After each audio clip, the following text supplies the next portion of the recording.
Bon appétit, Monsieur Lapin. Le titre est en haut. Vous vous souvenez ce qu'il mange?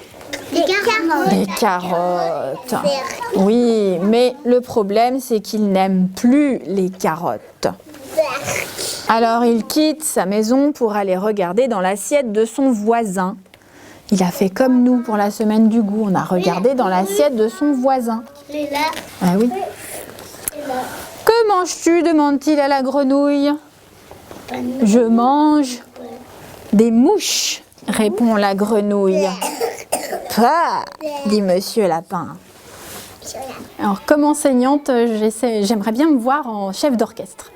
Non pas l'idée du chef, mais vraiment de pouvoir organiser, de se dire qu'on amène tout le monde à s'écouter, à jouer à peu près la même partition au même moment, que la petite voix, elle peut se faire entendre aussi, et que quand on est tous réunis, ça fait quelque chose de vraiment sympa.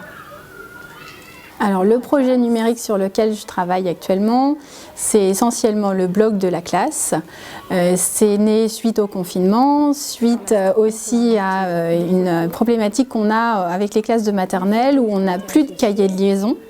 Donc pour informer les parents, on passe uniquement par le blog et par les envois de mails. Alors le projet de la semaine du goût, j'ai proposé aux parents, comme je le fais depuis plusieurs années, de venir intervenir dans la classe, soit en apportant un ingrédient, soit en venant réaliser une recette.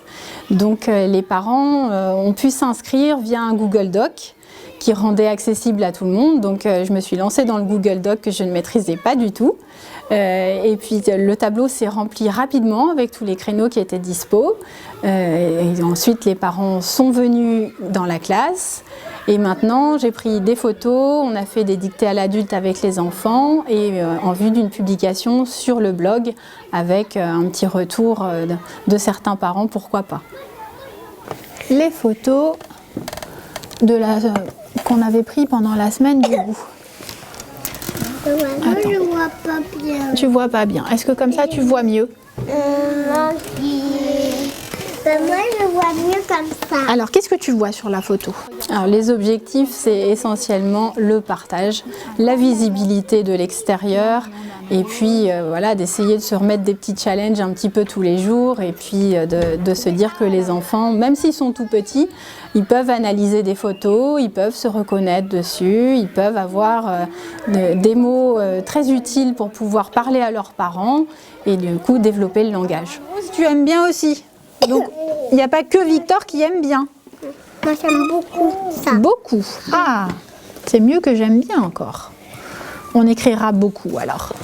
La plus-value du numérique, c'est vraiment la lisibilité quasi immédiate. Parce que sur le blog, c'est facile d'accès, c'est très intuitif.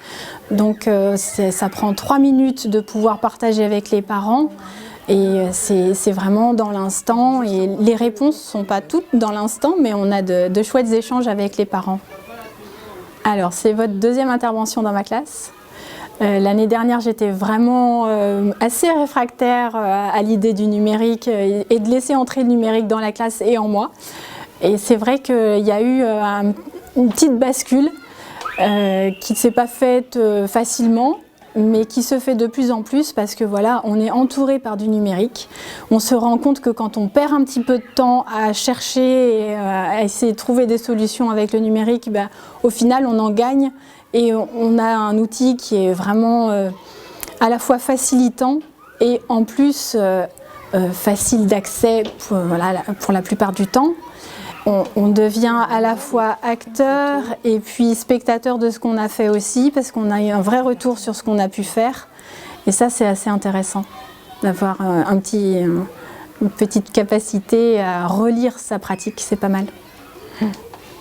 Donc oui, je suis en train de basculer, de devenir un peu geek. On va même encore plus loin avec les collègues. On est en train de préparer un livret d'évaluation interactif et numérique. Donc du coup, on va pousser la barre du numérique encore un peu plus loin.